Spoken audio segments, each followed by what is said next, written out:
Olá, disruptoras e disruptores! Hoje nós vamos desconstruir o Anirudh Deb, CEO de Pet Delícia. Ele é um investidor anjo que virou empreendedor e vai trazer ferramentas essenciais para o seu sucesso. Lembrando que na descrição você encontrará links para os livros, para o conteúdo da entrevista, mas antes de começarmos e para manter esse canal independente, por favor, se inscreve no canal, se você curtir, dá um like e compartilha com as suas redes. Obrigado!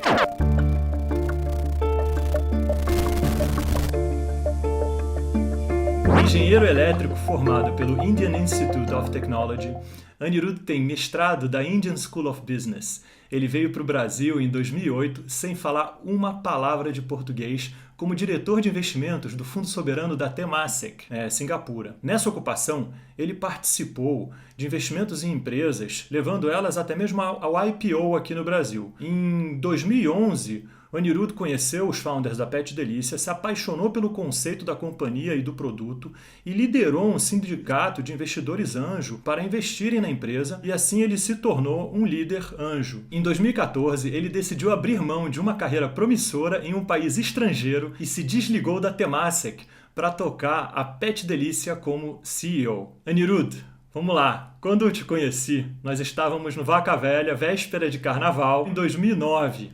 Naquela época, você ainda mal falava uma palavra de português. Nós tínhamos alugado uma casa para aproveitar a festa entre amigos e tal, e eis que eu te vejo deitado à beira da piscina com o Mini Aurélio na mão.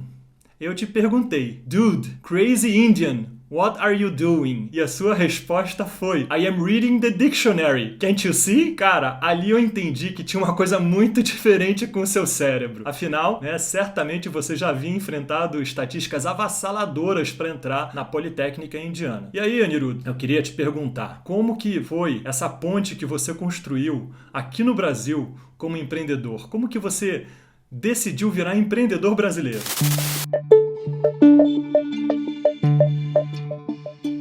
Derek, lembro dos bons tempos quando a gente se conheceu, né? A gente recém voltou para o Brasil, foi muito bom essa época. A chegada do Brasil foi o começo do empreendedorismo em alguma forma. Eu estava em Singapura desde 2005, trabalhando como analista dentro da Temasek, que é uma multinacional. Na época tinha uma presença forte na Ásia, dentro da indústria de investimentos. Tinham alguns projetos em incubação dentro da estratégia da Temasek. Uma delas era conhecer as Américas e procurar uma estratégia de expansão para tornar a Temasek uma multinacional global, com presença relevante nas Américas, Europa e resto do mundo também. E eu, dentro da Temasek, era um analista jovem, conhecendo o caminho das pedras e fazendo as análises que os chefes pediam. Eu vi aí uma oportunidade. Falei, bom, se a Temasek nem tem uma presença na Europa, nos Estados Unidos, se eu me juntar a esses projetos, pode ser que eu tenha uma oportunidade de construir algo interessante. Dito e feito, isso aconteceu em 2006 e 2007. A gente foi analisando, viajando, conhecendo diversos países, inclusive África, né?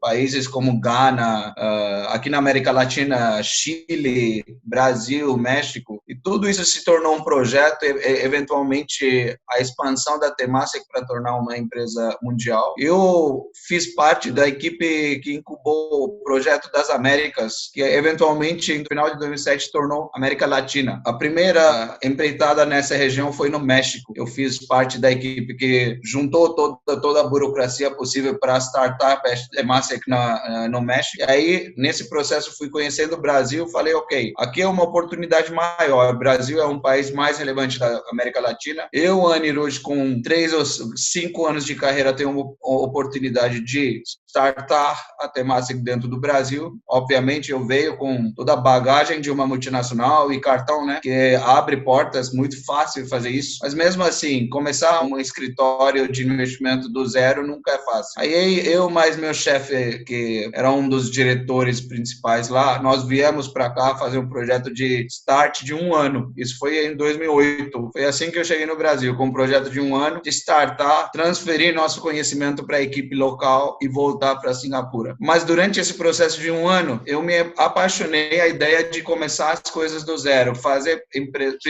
primeiro investimento numa empresa de imóveis comerciais, vamos dizer assim, levar essa empresa para IPO, fazer todo o trâmite de conhecer equipes e conselhos e estratégia e tudo mais. Uma coisa que eu percebi que era muito mais fácil fazer aqui no Brasil, onde a gente estava começando do zero, do que voltar para a matriz multinacional, onde já existia um portfólio de várias empresas bilionárias que já geravam um fluxo de caixa e dividendos, e a gente era gestores que acompanhavam só as empresas grandes. Isso, mais a experiência que eu tive no Brasil, através das amizades, do estilo de vida aqui mesmo, e os laços que eu construí aqui, me convenceu que um ano não era suficiente. Vou ficar mais, vou ficar 3, 4, vamos vendo. Aí isso que eu falei para a matriz, eles toparam, meu chefe voltou para Singapura, eu fiquei com parte da equipe integral do Brasil. Foi assim que tudo começou, 2008 para 2009. Mas agora são 12 anos, ainda estou aqui, então imagino que é uma decisão irreversível. Virou brasileiro, né, Anirudh? Da brasileirou geral, né? Quase, quase. Ainda tem um sotaque do estrangeiro indiano, mas boa parte da vida já é aqui no Brasil, com certeza, o principal capítulo da carreira aqui. E todos os laços, né, de vida, digo 90% estão aqui no Brasil. Então, efetivamente, faço parte dessa sociedade. E como foi essa sua conversão pessoal de ser um executivo, um diretor de uma multinacional de investimentos para virar um empreendedor aqui no Brasil? Acho que foi uma evolução ao longo de 5 anos, né? Bem, 2009 foi essa primeira experiência de startar a própria Temasek dentro do Brasil. Mais ou menos entre 2008 e 2010, eu investi em vários startups de porte maior, logicamente, mas startups nas diversas indústrias, desde biotecnologia, indústria imobiliária, logística e navegação, entre outros. E acompanhei essas empresas desde o começo, mas apenas capital não resolve a vida de um startup. A gente sabe muito bem isso. Eu acho que você, Derek, como investidor, fala disso e deve ter N histórias para contextualizar esse fato que eu falei. Todas as dores de levar uma empresa do zero para virar algo, eu fui acompanhando durante esse período. Eu comecei, além de tudo, investir em certas empresas com meu próprio dinheiro, pouco dinheiro que eu tinha guardado, boa parte dessa grana eu colocava em startups, investi em meia dúzia de startups aqui no Brasil mesmo, e também investi em 2 empresas pequenas na Índia, que eventualmente fizeram IPO lá. Então, eu estava acompanhando umas 10 ou 12 empresas, todas saindo de estágio bem inicial ou zero, tentando se estabelecer no mercado, e mercados diversos. Toda essa experiência de 5 anos foi meio que rewiring minha forma de existir, minha forma de pensar, e também me fez questionar a minha relevância dentro do mundo de negócios, né? Quem sou eu? Eu vou fazer parte de uma grande multinacional onde está tudo bem e todo mundo recebe um salário decente no final do mês, uma experiência fantástica, um cartão que abre portas com CEOs ou líderes de qualquer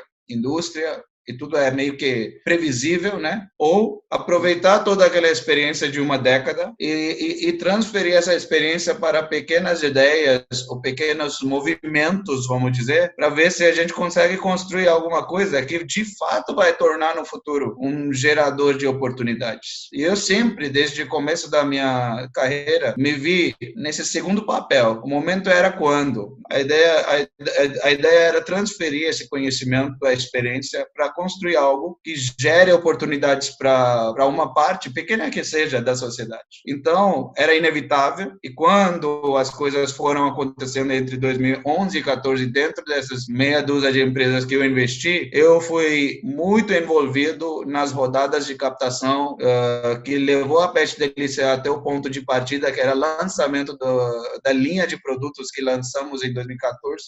Não tinha como. Eu praticamente tinha certeza que era quase meu dever fazer parte da operação que vai lançar o produto. E eu falei, não, agora é lançamento, é para valer, já entrou aqui capital dos investidores anjos, boa parte deles meus amigos, eu vou carregar essa responsabilidade e lançar essa linha de produtos e levar para frente a empresa. A paixão que, o mercado brasileiro de pets, que é carente de produtos de qualidade, tem essa oportunidade que uma empresa nacional brasileira vai fazer aqui mesmo, com ingredientes locais, com uma marca nascida no Rio de Janeiro, em vez de mais uma multinacional que traz produto de terceira linha e bota aqui no Brasil e fala que é super, ultra premium e bota um pouco de marketing e acabou. Então, a gente queria fazer diferente e eu me senti envolvido o suficiente para tomar essa decisão. Muito aí bom. Tinha, obviamente, algumas questões financeiras de, e aí esse salário vai embora? Vai. Estilo de vida vai ter que mudar, vamos ter que simplificar. Em vez de voar business class, vamos voar de um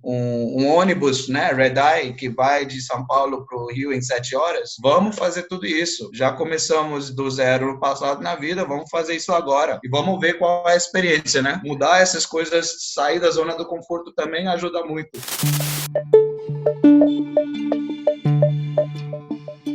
Como observador da jornada de sucesso dos empreendedores, tem um ângulo da sua história pessoal que sempre me tocou muito. Você me falou que você teve uma infância humilde, né? Me fala um pouco, se você tiver disponibilidade de falar, me fala um pouco sobre ter uma infância humilde e como que a sua visão religiosa te ajudou nessa jornada e decisões de desapego. Vamos lá. O contexto, antes de tudo, todo mundo que foi para a Índia ou conhece sobre a Índia deve entender isso bem. E aí temos que entender a Índia de hoje e voltar para trás 3, 4 décadas, ok? Índia hoje é um país que é vamos dizer, uma potência econômica, tecnológica e tudo mais. Por outro lado, metade da Índia ainda hoje que está numa pobreza real ou pobreza extrema. Agora, voltando em tempo 4 décadas para trás, a Índia era assim. Eu nasci humilde e privilegiado no mesmo tempo. Olha a contradição, porque privilegiado porque eu nasci dentro de uma família com uma educação top, um pai engenheiro, uma mãe formada em literatura e tudo mais. Meu pai tinha um emprego dentro de uma indústria automotiva, ele era um gerente. Eu estudava num colégio bom, mas quando a gente voltava para casa, daquela época que tinha muito red tape, tudo era caro e a grana não andava muito. Botar gasolina no carro já era grande negócio, porque quer dizer, daqui a 7 dias a gente pode dirigir 20 quilômetros até uma cidade para fazer nossas compras e sentar no restaurante.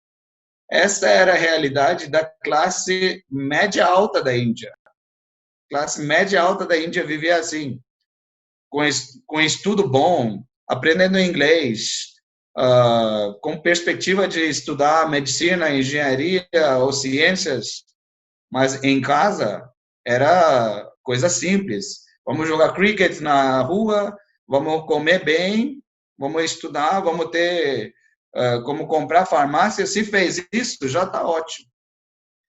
E não só a gente, 99,9% da classe média alta era assim. Essa realidade mudou hoje, claro, depois de 4 décadas de evolução lá na Índia. Mas dentro desse contexto e a base religiosa da Índia, que até hoje a gente admira, porque é uma mistura entre hinduísmo, budismo e várias outras influências que a Índia absorveu, né, como uma esponja. A base religiosa da Índia é muito amigável, é muito fatalista e aceita essas contradições, divergências, sem conflitos, aceita as realidades. Essa aceitação, acho que é uma coisa milenar, então não sou eu. Mas, em geral, as pessoas que são influenciadas por yoga, ou pela cultura indiana, ou por budismo, ou por hinduísmo, tem essa característica de aceitar um pouco e não entrar numa concorrência, numa guerra de concorrência, que onde ego inflado fala mais alto, onde cada um quer ser melhor do que o outro, ou quer ganhar em cima do outro.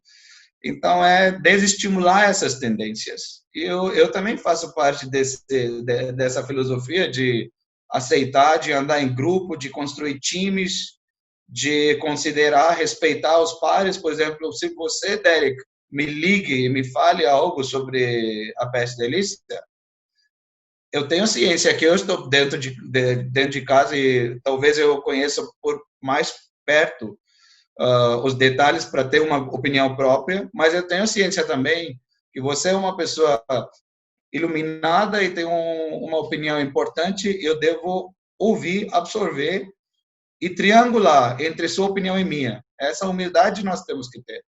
E eu acho que, assim, às vezes ego é importante, mas muitas vezes ego atrapalha também. E tudo isso é contexto dessa base religiosa que você meio que fez uma referência por cima. Ah, ninguém é centro do universo, o universo é centro de tudo, certo? E todos nós estamos ligados, estamos tentando construir algo positivo ou negativo, então vamos para o positivo, benevolência do universo, né? Muito bom, Anirudo, inspirador. Cara, maravilhoso. Obrigado por compartilhar.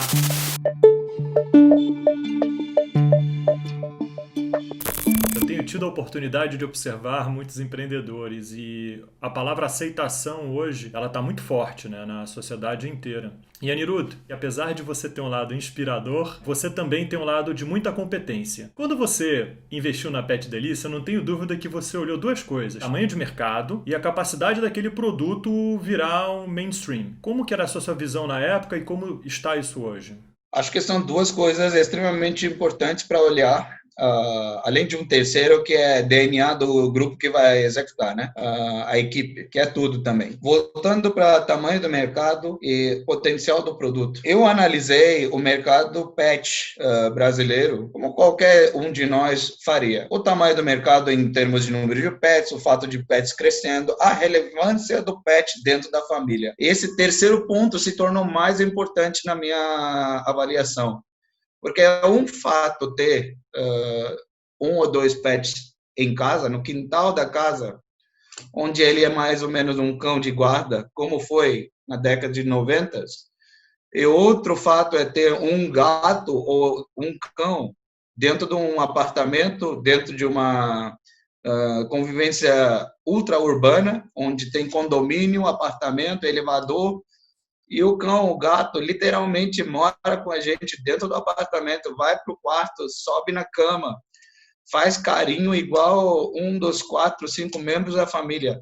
Eu vi que no Brasil essa tendência de pet fazer parte da família era extremamente potente. Quando eu analisei, eu olhei para o mercado 10 anos atrás. Eu já era apaixonado por pets, sempre tive pets. Para mim, pet sempre foi parte da família. Se a gente trouxer algo que de fato vai mudar a qualidade de vida desse pet, o mercado vai aceitar. A tendência de alimentação natural começou na Austrália, década de 90.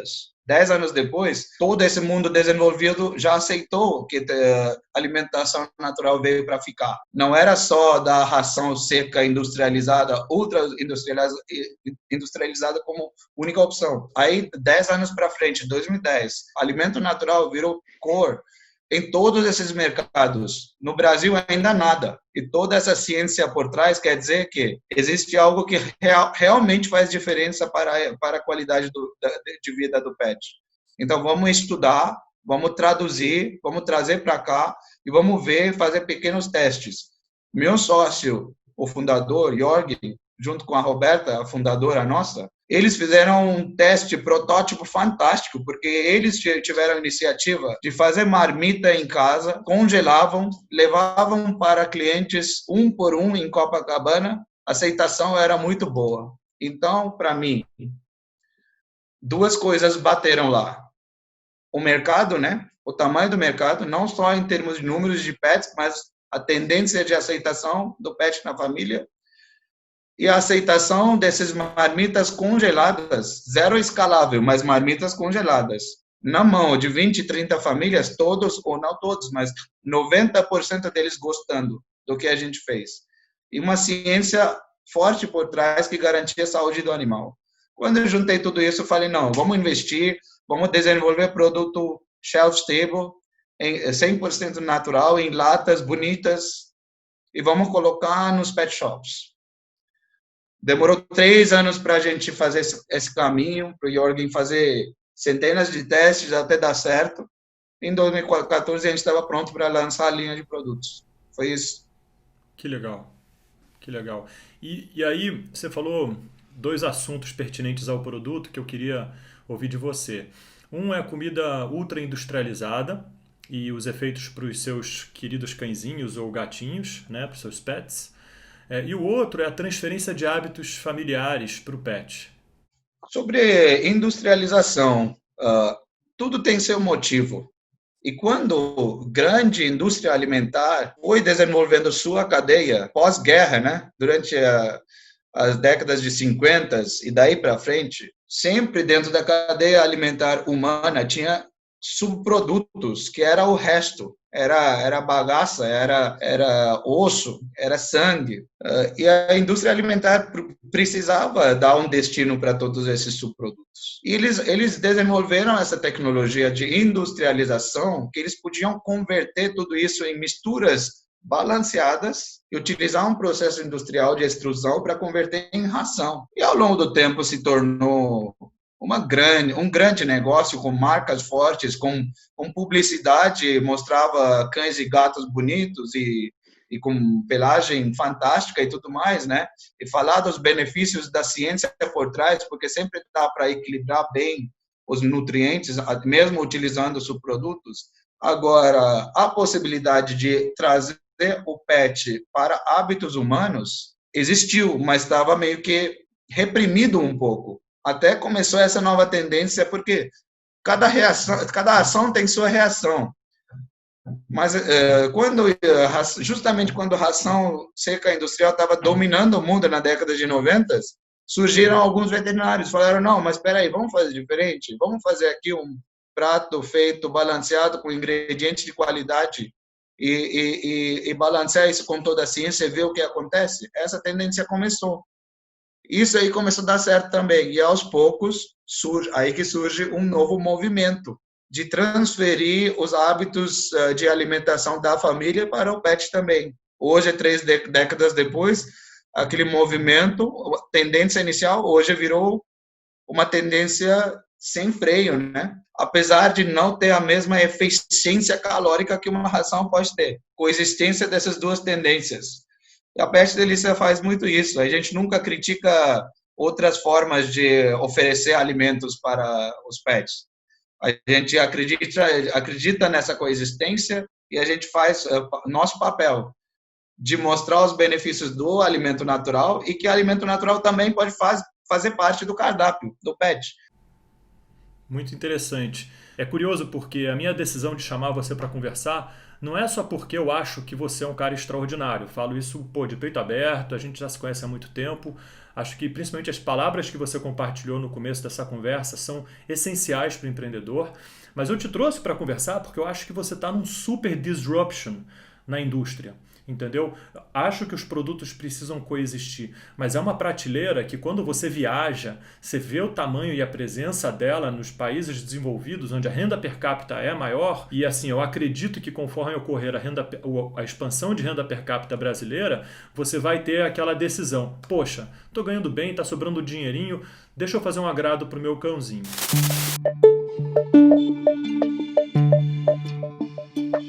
Né? Mas enfim, queria trazer isso e voltar agora, Anirudh, para a época que você, né, para o começo da sua carreira empreendedora e te perguntar qual foi o primeiro milestone que você atingiu e como que foi essa comemoração? É incrível essas perguntas, né? Porque a gente bate o olho e a gente lembra, né? Eu comecei a viajar bastante para o Rio de Janeiro em fevereiro de 2014. A gente ia lançar nossas latas da Pet Delícia, tudo que você vê no site, os primeiros 3 produtos, né? As 3 receitas a gente ia lançar em março. Eu acompanhei de perto esse lançamento. E abril para maio, psicologicamente, eu estava já 100% me envolvendo apenas na Pet Delícia. Ainda finalizando meus projetos na Temasek, eu tinha que passar uns 2, 3 dias em São Paulo, no escritório da Temasek, mas minha cabeça não parava mais. Eu já estava lá. Em abril, maio, entrou meu colega para cuidar da área de produção desse novo produto. E nós pressionamos ele bastante para ele produzir mais do que a gente imaginava que a gente podia vender na época. Por incrível que pareça, ele produziu isso. Em junho ele produziu.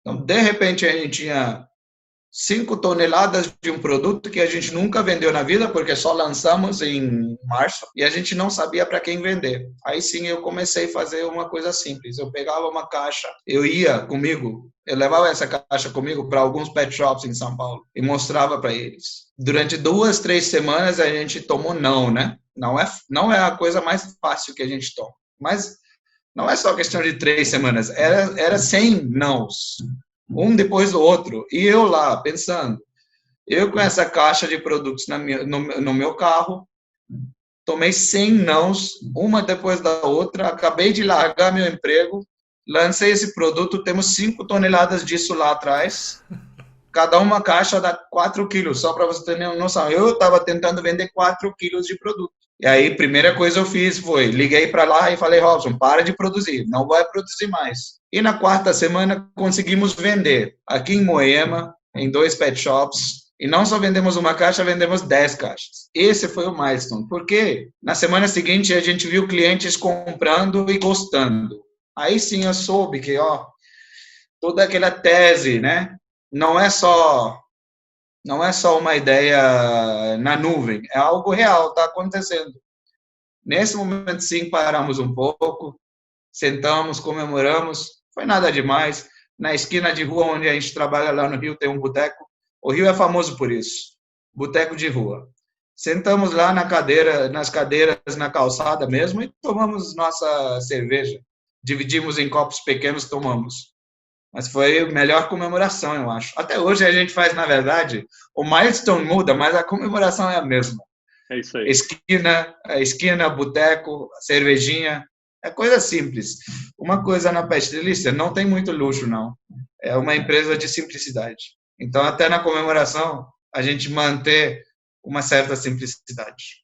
Porque, no fundo, é uma equipe de pessoas simples tentando construir algo. Então, não é de exagerar nem na comemoração. Exagerar em sentimentos e fortalecer a equipe e tudo mais, sim. Mas nossos gastos continuam sendo aqueles gastos simples que começou lá atrás. Muito bacana, Anirudh.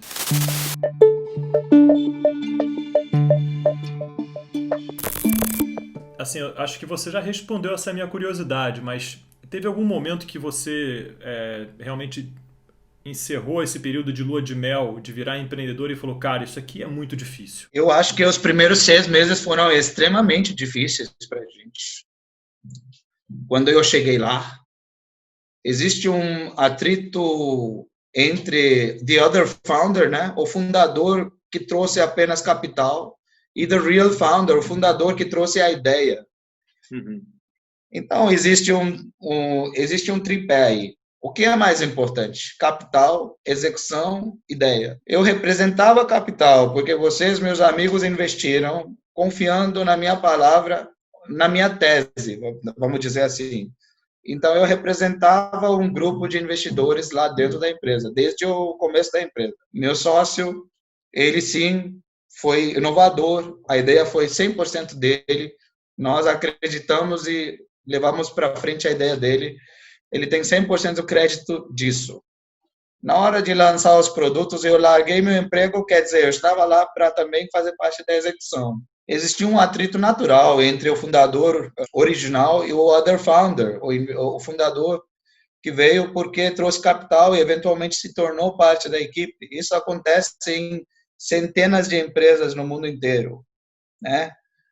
E em diversas formas isso se torna uma realidade dentro da empresa. E eu estava lá tentando amenizar esse conflito e focar no que é mais importante, que era o sucesso do lançamento do produto. Mas nesse meio termo, o fundador original saiu da empresa, ele virou conselheiro da empresa, eu fiquei lá efetivamente como CEO, algo que 3 meses antes de chegar lá eu nunca imaginei que ia acontecer. Vocês, investidores, né, meus sócios principais, que efetivamente me ligaram e avisaram que, Ani, agora você vai tocar essa empresa, porque a gente precisa simplificar a liderança para dar chance para a empresa sobreviver. Eu aceitei o desafio. Então, em alguma forma, eu fiz parte da decisão também de ter essa transição abrupta, de repente, né? Abrupta, não sei se é essa a palavra. E aí eu tomei essa responsabilidade de garantir o sucesso do lançamento da Pestilência na forma que a gente conhece hoje. Foi extremamente difícil. Meu braço direito, que eu confiava X operacional, 2 meses depois veio para mim e falou: Ani, não dá para fazer isso nunca vai dar certo. Eu vou procurar um emprego e vou tocar minha vida. Tá bom, vai, né? E aí, no dia seguinte, você pensa: e agora? E agora é nada. Agora é voltar para o caderno, fazer um desenho, law of small numbers. Quais são 3 coisas mais importantes? E fazer. E todo dia fazer a mesma coisa, né? Escolher as 3 tarefas mais importantes, não perder noção da estratégia e a visão, criar a cultura certa e executar. E dia seguinte rever a lista. De lá para cá, né? Deve ter 1.000 ou 2.000 iterações disso, porque são 6 anos. Estamos onde estamos, ainda com desafios pela frente, mas a gente existe, o produto está no mercado, está em 20 estados do Brasil e vamos crescer. É uma nova realidade, desafio hoje, sim. Mas o desafio foi muito mais, vamos dizer assim, difícil de enfrentar 6 anos atrás, quando a gente não tinha capital, não tinha mercado, não tinha ninguém comprovando o produto e troca de gestão, tudo isso acontecendo na mesma semana.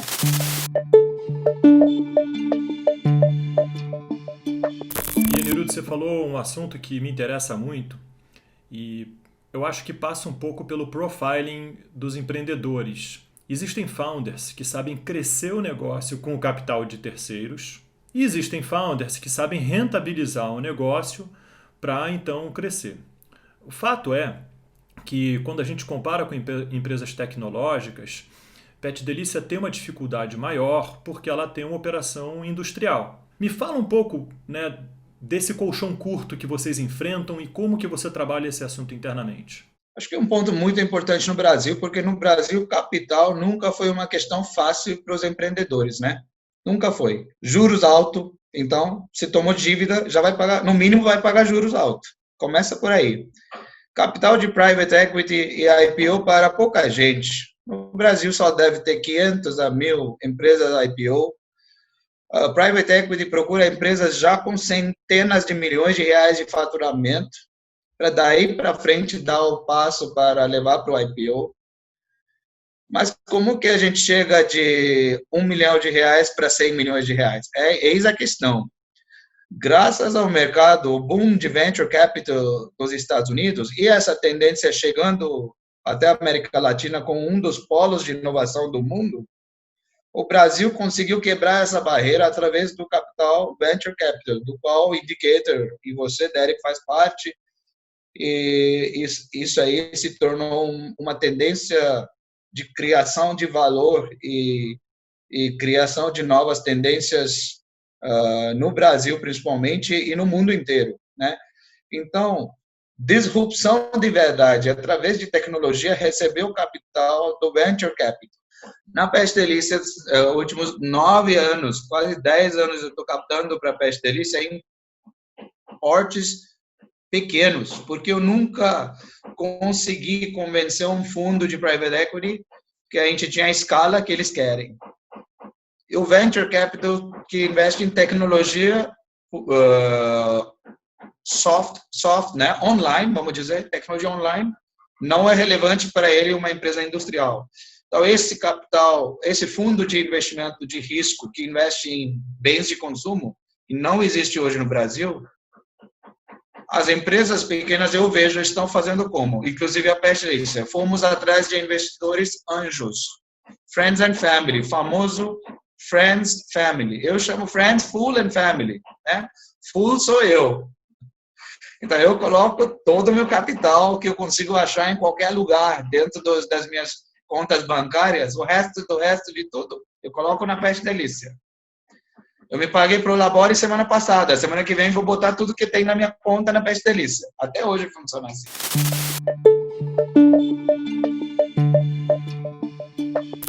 E me diz uma coisa, onde você está agora e como é que você está fazendo para tocar o seu negócio aí diante do confinamento e tudo mais?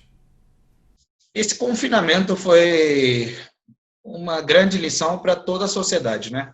Para começar, uma doença dessa, quem esperava? Eu volto em tempo e eu penso assim, final do ano, eu na Bahia, na praia, de boa, com meus amigos próximos, curtindo a virada do ano, e voltar para a cidade e ver nas notícias uma doença misteriosa que está, de repente, literalmente colocando em xeque uma cidade gigante na China. Que isso, né? Coisa de filme. E essa cidade na China, tão longe de São Paulo, quem imaginaria que São Paulo se tornará o epicentro da crise mundialmente, 4 meses depois, que hoje é o momento aqui em São Paulo, e o Brasil em geral. Nem sonhando de riscos alguém poderia imaginar um cenário desse, mas aí que estamos. Existe um dilema na sociedade inteira onde todo mundo está aprendendo o que é bom fazer, o que dá para fazer, o que não dá para fazer, o que é correto, o que é errado. Estamos questionando as premissas mais básicas de engajamento dentro da sociedade. Então, isso é uma experiência forçada, mas espero que a sociedade consiga tirar umas lições de empatia, como você diz no começo dessa conversa, e coexistência, algo que valorize o bem maior, em vez de apenas o indivíduo, mas respeite o indivíduo dentro do contexto do bem global. Concorda? Então, tudo está acontecendo. Na empresa aqui que nós fizemos, logo de cara, primeiro tomamos uma decisão. Somos fornecedores de um produto essencial. O pet depende disso, ele come isso, a gente não pode parar. A gente tem que seguir todas as regras possíveis de confinamento sem parar. Então, nós botamos de dia para noite toda a equipe administrativa em home office. A gente fez isso no começo de março, uma semana antes de começar essa crise no Brasil, na verdade. A gente fez isso. No dia 9 de março, que foi um fim de semana, nós fizemos uma reunião de emergência, onde a primeira coisa nós decidimos que quem tem que trabalhar e produzir não pode pegar transporte coletivo de jeito nenhum, porque assim a gente vai criar uma bolha, caro para bancar, mas uma bolha em que a equipe que se integra à Pet Delícia vai ficar em casa, na operação dentro do turno que ele trabalha e no transporte fretado privado que vai fazer essa ponte. E lá do cliente, o comportamento do cliente também muda tudo. O cliente hoje é muito mais um cliente delivery, um cliente de compra online, do que um cliente que vai até pet shop e escolhe na prateleira. Então, essa mudança rápida também, nós temos que pensar quais são nossas táticas comerciais para não perder 30%, 40% da venda. E aquele que eu falo de novo, all small numbers. Quais são as 3 coisas mais importantes que cada uma pessoa dentro da gestão tem que fazer? Dá para fazer hoje? Então, vamos fazer hoje. Não vamos deixar para amanhã o que dá para fazer hoje. Porque cada dia é um dia de risco a mais. Dentro dessa filosofia, a gente está tocando e tentando fazer o melhor possível, né? Dentro de um cenário que é ruim. E como é que você está em termos de venda? Você pode me falar? Eu posso falar de, assim, com certeza a gente não cresce no ritmo que a gente gostaria de crescer, né?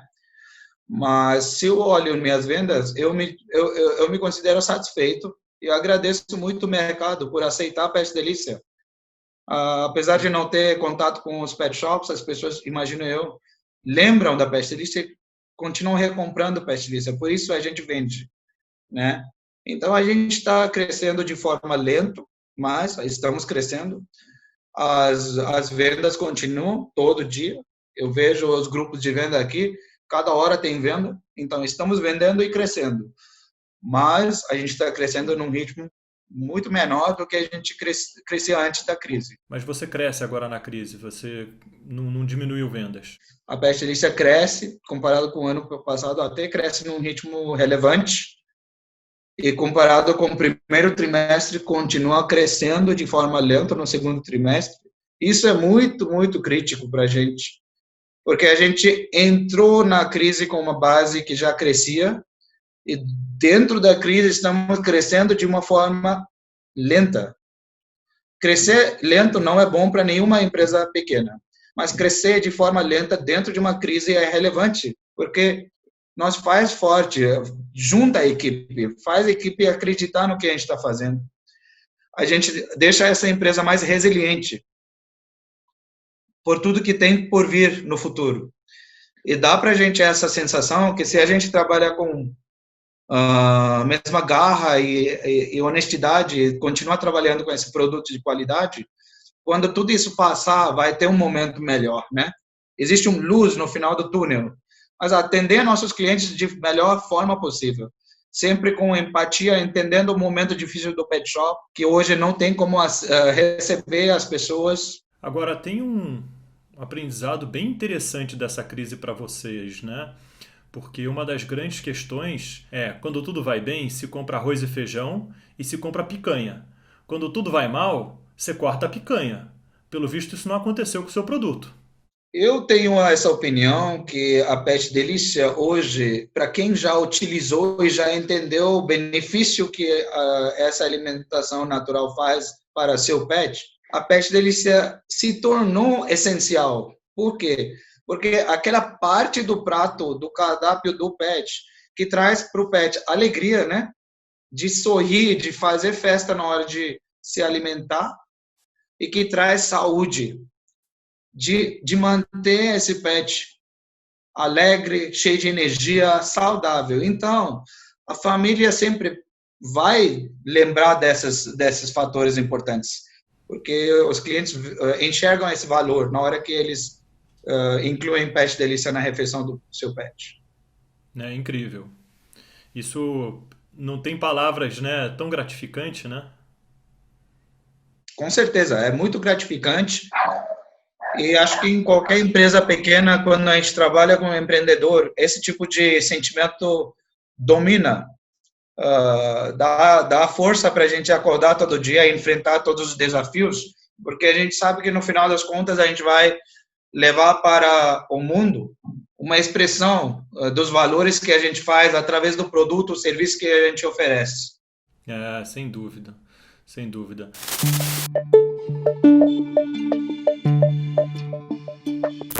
Então, queria te fazer umas perguntas mais rapidinhas agora, fazer um bate-pronto aí. Qual é a sua primeira rotina quando você acorda? Quando eu acordo, acho que a primeira coisa que eu faço é respirar algumas vezes, sabe? Respirar fundo e tomar água. Essa é a minha rotina. Esclarece cabeça e vai. Muito bom. Se você pudesse se sentar para conversar com qualquer pessoa, seja ele morto ou vivo, com quem você gostaria de conversar? Nelson Mandela. Nelson Mandela. Eu li um livro sobre o Nelson Mandela. Eu acho uma história fascinante. E uma música para deixar em repeat o dia inteiro? Aí volta a engenharia, né? Coisa de rock clássica, por exemplo. Comfortably Numb, Pink Floyd, talvez. Me fala um item que você levaria num apocalipse zumbi. Time Machine. Aí dá para cair fora um pouco do apocalipse. Se você pudesse escolher um superpoder, qual seria? É isso, né? Time travel, né? Time travel eu ainda acredito que em algum momento vai acontecer. Talvez uma futura versão da espécie humana vai superar essa. Sei lá. É algo que eu imagino. Eu acho muita coincidência, alegações ufólogas que os seres que nos visitam são tão parecidos com a gente, né? Braços, pernas, dedos longos, não tem um dos dedos, né? Olhos grandes, cabeça grande, boca pequena, quase não tem nariz nem orelha. Pô, pra mim é o futuro, cara, é a gente se visitando. É isso aí. E me fala aqui, um super vilão pra enfrentar. Super vilão seria Joker. Ah, Um cara do mal mesmo, né? Do mal e muito inteligente. Aí se torna mais perigoso ainda. Imprevisível, inteligente e do mal. me diz um livro pra se ler antes de morrer. Cara, essa pergunta é boa, porque o livro que eu estou lendo atualmente, todo trimestre eu leio um livro, né? Eu escolho um, eu leio devagar, eu tento absorver o máximo possível. Estou lendo um agora, estou no meio do livro, então não sei como é a final. chama Atlas Shrugged. É um clássico, 60, 80 anos atrás, da Ayn Rand. Me diz aqui, quais foram os 5 minutos mais longos da sua vida? 5 minutos mais longos. Quando eu era muito pequeno, eu acho que eu tinha só 4 anos. Mas é incrível que eu lembro desse momento ainda. Eu era muito pequeno, 4 anos de idade. A gente estava, na época de outubro, a gente estava de férias em Delhi, que é a capital no norte da Índia. E aconteceu meio que uma guerra, pequena guerra civil lá dentro da Índia nessa época. Eu lembro, eu com minha família, durante 5 minutos, a gente num ponto de ônibus, aguardando ônibus, e uma briga entre duas facções da comunidade atrás, tacando fogo nas lojas e lojas perdendo o seu bem, né? Porque, incrível, em 1 minuto a loja toda evapora. Você não sabe quanto é difícil construir aquela loja, quanto é fácil destruir.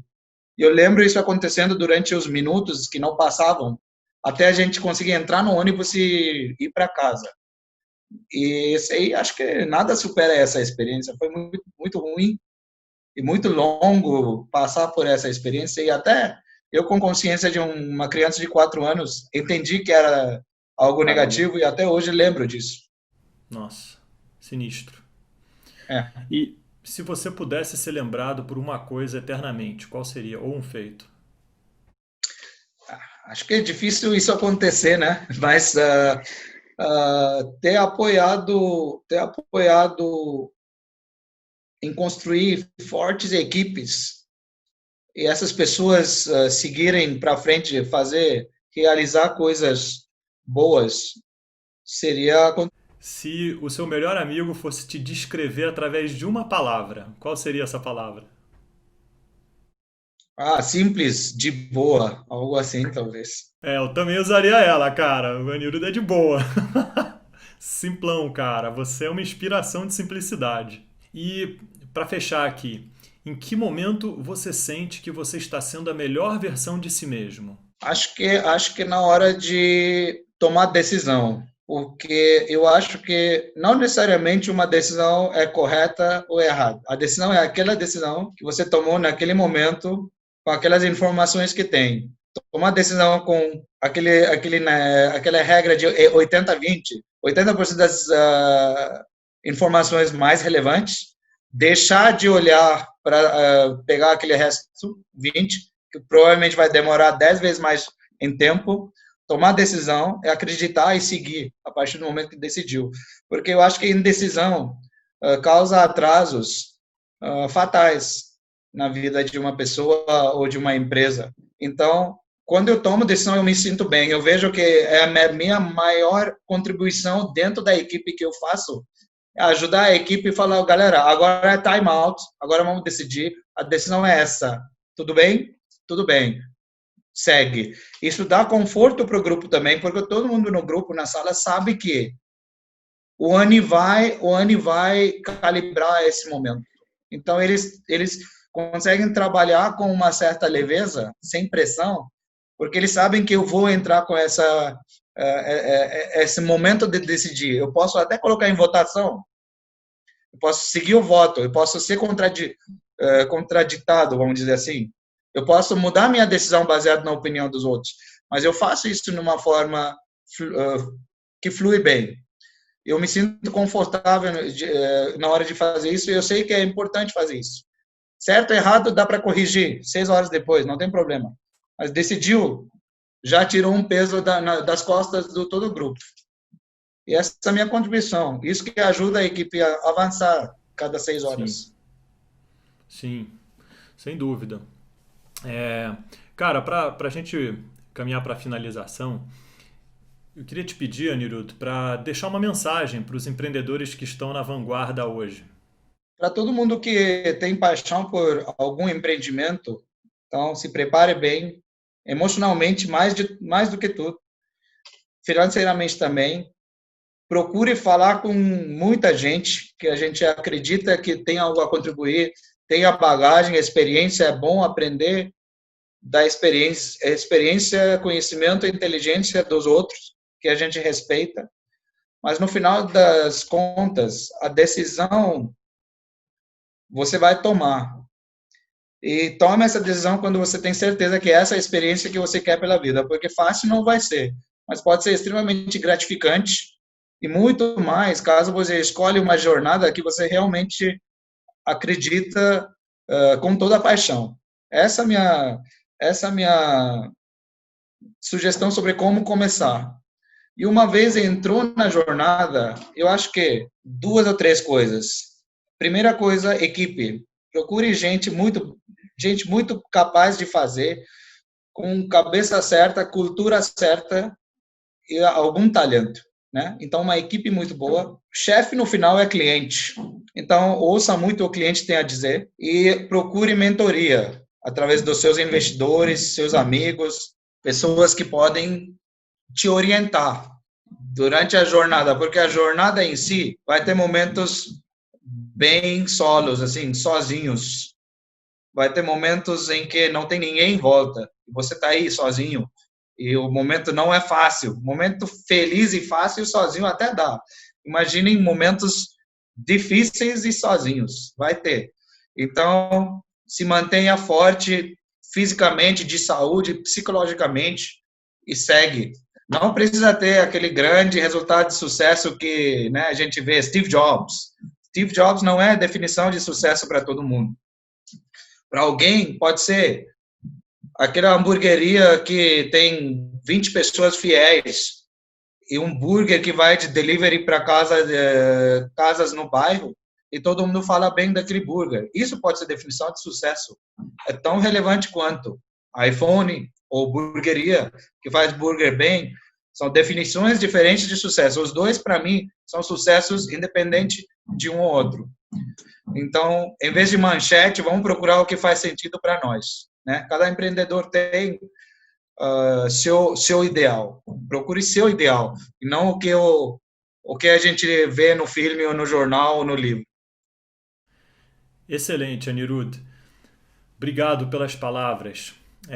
Onde as pessoas podem te achar? Cara, podem me mandar e-mail, né? anirudh.deb@gmail.com. Soletra aí depois, porque todo mundo erra, nome é difícil, indiano. Mas me manda e-mail e respondo. Eu respondo a todo mundo. Legal. Anirudh, obrigado aí pela conversa. Obrigado pela oportunidade de participar da sua jornada. E é isso, cara. Tamo junto. Eric, obrigado por ter feito isso, essa iniciativa de Disrupt TV, né? É uma boa. Tá no começo e eu tenho certeza que você vai conhecer vários empreendedores através dessa iniciativa e cada um vai trazer uma perspectiva única. Tudo isso vai agregar para você, para Indicator, para a comunidade de empreendedores em geral no Brasil, que está muito no começo. Tem muita coisa boa para acontecer no mundo de empreendedorismo nos próximos 10, 20 anos, eu acredito. Em todas as áreas, tecnologia, indústria, food tech, cosméticos, meio ambiente, saúde, tudo é para ou disrupt ou ser disruptado, né? Como você mesma diz ontem. E a gente tá no começo dessa jornada que vai acontecer. Até um dia time travel, né? Então não tem limites à criatividade do ser humano. Acredito nisso. E as pessoas no Brasil são ultra criativas e trabalham muito bem em equipe, por isso grandes empreendimentos de qualidade você não acha em muitos lugares no mundo, surgem aqui no Brasil. Já vem acontecendo no passado e vai continuar acontecendo, apesar dos desafios que a gente tem. Então, só boa sorte para toda a comunidade de empreendedores. É isso. Valeu, Derek. Obrigado. Abraço. Valeu. Tchau. Tchau, tchau. Olá, pessoal. Obrigado por terem assistido a entrevista do Anirudh até aqui. Foi um prazer tê-los hoje aqui com a gente. Caso vocês tenham gostado, por favor, não se esqueçam de dar um like. Se ainda não fizeram, se inscrevam no canal e compartilhem com as suas redes. Sexta-feira teremos mais um conteúdo curtinho para te ajudar na sua jornada de sucesso e semana que vem mais uma entrevista. Até breve!